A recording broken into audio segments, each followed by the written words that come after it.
Good afternoon mga ka-diaries! Andito kami ngayon ni Javi sa bukid. Mission namin ngayon, mga hoy.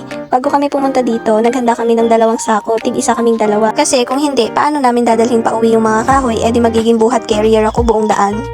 Joke lang! Ang kukunin lang namin dito ka-diaries yung mga tuyong sanga-sanga. Pinipili lang namin yung pwede ng igatong. Tapos yung mahahabang sanga, puputol-putulin namin para kasya sa sako. Para pag uwi, hindi mahirap dalhin. Smart, diba? Pero habang ginagawa namin to, ang saya pala, tahimik dito sa bukid. Wala kang maririnig kundi hangin, ibon, tapos yung tunog ng pagputol namin sa sanga at tunog ng pag-apak namin sa mga tuyong dahon. Tipid sa gasol, tipid sa kuryente, tapos may exercise pa, libre gym na.